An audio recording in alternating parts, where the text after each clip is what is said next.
제가 은퇴하신 노인분들에게 생활상에서 가장 어려운 게 무엇인지를 여쭤보면 1위가 경제적인 어려움이라고 이야기를 합니다. 근데요, 거기에는 관계가 나옵니다. 내가 돈이 없으니까 아내도 자기를 괄시한다. 내가 돈이 없으니까 자녀들도 자기를 찾지 않는다. 어떻게 그럴 수가 있냐, 이렇게 막 토로하시는 경우들이 있거든요.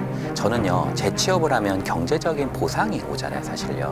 근데 이 경제적인 보상이 오는 것을 떠나서 일을 하는 것 자체가 나의 존엄성을 지켜주는 매우 중요한 행위일 수 있습니다.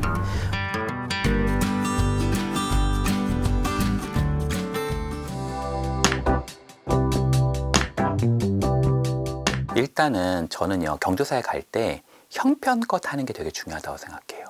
만약에 이게 형편껏 하지 않으면 굉장히 남거든요. 그리고 보통은 이런 경조사비는 내가 내는 거에 비해서 나중에 오는 게 적어요. 이게 복리 예금이 아닙니다. 내가 예를 들어서 한 2천만 원을 했다. 그러면요, 오는 게 한 1,000만 원도 안 되는 경우들이 되게 많아요.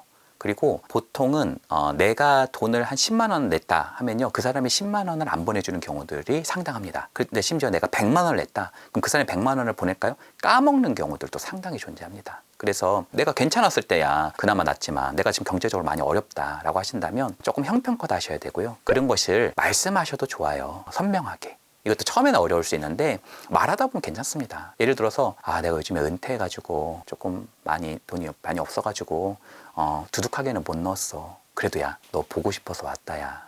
이렇게 얘기하는 것은 어떻게 보면은 우리 큰아버지 괜찮아요. 오신 것만으로 너무 감사하죠. 사실은 왔다라는 것 자체의 반가움이라는 게 있거든요.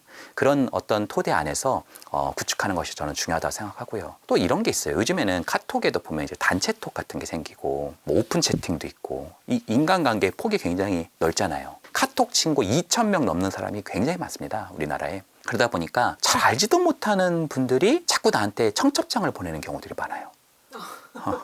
제가 대표적으로 말씀드리고 싶은 게 뭐냐면, 내가 진짜 가고 싶지 않으면 안 가셔도 됩니다. 굳이 가고 싶지 않은 거를 다 챙기시다 보면요, 진짜 막 골병 드는 경우들이 많고요. 서운병 걸려요. 왜냐면 나는 막 계속 갔는데 그 사람은 내가 누군지도 잘 모르는 경우도 있단 말이에요. 그러다 보면 굉장히 서운병 걸릴 수 있으니까 내가 막 굳이 다 챙겨야 되는 그런 사람의 범위를 벗어나 있다, 안 가셔도 되고요. 심지어 저는요, 단체톡을 나오시는 것도 한 방법이라고 생각해요. 계속 그거 올리는 단체톡에 있으시면요, 이 마음이 좀 힘들 수 있거든요. 그리고 어떤 분은 이 카톡이나 아니면 이렇게 어떤 다른 SNS 방들 보면 이 넘버가 올라가는 것 자체가 스트레스인 분이 있어요. 그걸 자꾸 해치우시는 거예요. 이렇게 확인하셔서. 그것도 얼마나 스트레스예요. 그러면 단체톡을 나가는 거에 대해서 불안해 하시는 분들이 있어요. 그러면 이렇게 하시면 돼요.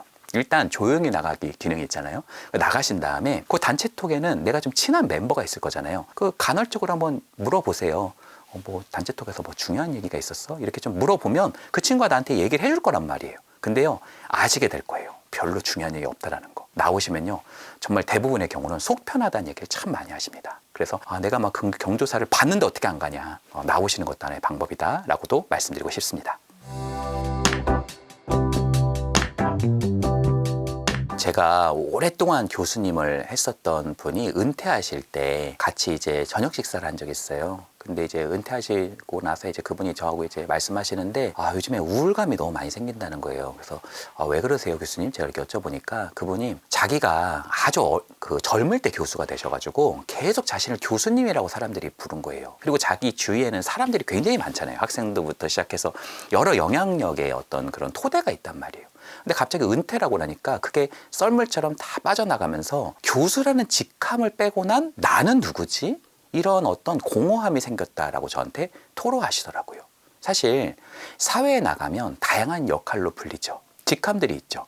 부장님, 이사님, 상무님, 대표님, 교수님, 이런 어떤 뭔가 우리가 님자를 붙이면서 뭔가 우리가 사장님, 이런 뭔가 직함들이 있단 말이에요. 근데 그러한 직함들로부터 내가 나오게 됐을 때 뭔가 느껴지는 어떤 쓸쓸함, 황폐한 느낌, 뭔가 구멍 하나가 뚫린 것 같은 느낌, 그리고요, 여기에는 사실 경제적 능력도 포함될 수 있습니다. 사실 부장님이라고 하는 것, 대표님이라고 하는 것, 이런 직함들을 가지고 우리는 또 경제적인 능력을 가지면서 자신의 존엄성을 유지한단 말이에요. 근데 이런 직함만 사라지는 것이 아니라 경제적 능력이 갑자기 확 줄게 되었을 때 나타나는 약간 일말의 어떤 우울감이라는 것이 존재할 수밖에 없다, 이렇게 말씀드릴 수 있겠네요. 제가 은퇴하신 노인분들에게 생활상에서 가장 어려운 게 무엇인지를 여쭤보면 1위가 경제적인 어려움이라고 이야기를 합니다. 근데요, 우리 구독자분들 혹시 사회복지 계열에 있거나 아니면 노인복지연구 이런 걸 좀 하시는 이제 연구자가 혹시 계시다면, 대표적으로 선행연구를 하다 보면 가장 어려워하는 거 1순위가 경제적인 이유가 또 나옵니다. 그러니까 실제로 물어봐도 그렇고 연구에서도 그렇게 나와요. 그래서 어떤 복지적 체계가 필요하다,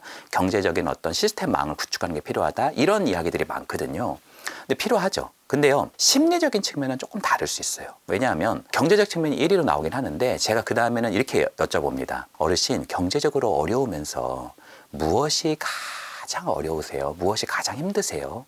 이렇게 여쭤보시면요, 거기에는 관계가 나옵니다. 내가 돈이 없으니까 아내도 자기를 괄시한다. 내가 돈이 없으니까 자녀들도 자기를 찾지 않는다. 내가 돈이 없으니까 사람들이 나를 부르지 않는다. 어떻게 그럴 수가 있냐, 이렇게 막 토로하시는 경우들이 있거든요. 그러니까 경제적으로만 어렵다 이렇게 생각하지 마시고, 사실 다채롭게 경제적으로 어려우면서 심리적인 어려움이 사실은 이게 하나의 쌍두마차처럼 함께 존재할 수 있다, 이렇게 말씀드리고 싶습니다.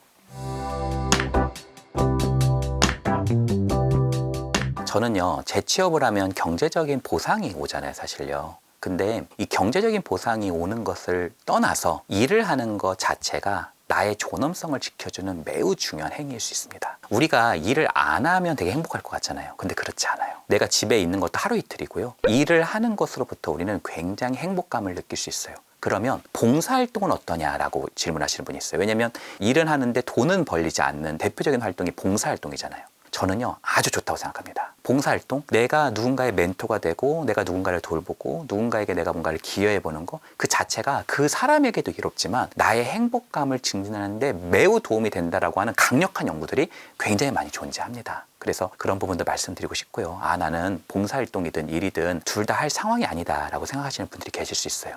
그렇다면 배움 공동체에 있는 것도 매우 도움이 됩니다. 사실요, 내가 뭔가를 배워서 나중에 크게 한번 사업을 차려가지고 더 대박을 한번 해보자, 그래서 정말 그렇게 되는 거예요. 그것도 행복일 수 있어요. 근데요, 더 큰 행복은 그렇게 되지 않는다 하더라도요, 뭔가를 내가 자꾸 배우고 사람들과서 그거를 토의하고 내가 뭔가를 발표해보고 내가 이전보다 조금씩 나아지고 있다는 거, 내가 성장하고 있다는 그 느낌 자체가 엄청난 행복감입니다. 행복의 구성 요소 중에 내가 무엇인가를 배워서 성장하고 있다는 느낌이 행복에서 굉장히 중요한 축이 된다는 많은 연구들이 있으니까, 일이라든지 봉사활동이라든지 아니면 배움 공동체라고 하는 것들, 이런 부분들을 좀 말씀드리고 싶습니다.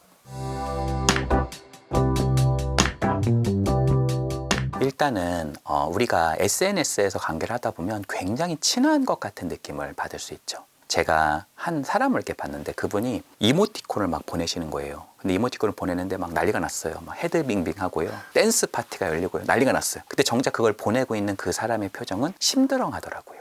이게 사람을 온라인에서 자꾸 만나다 보면 그 사람과 굉장히 가깝다는 생각을 하기 쉽거든요.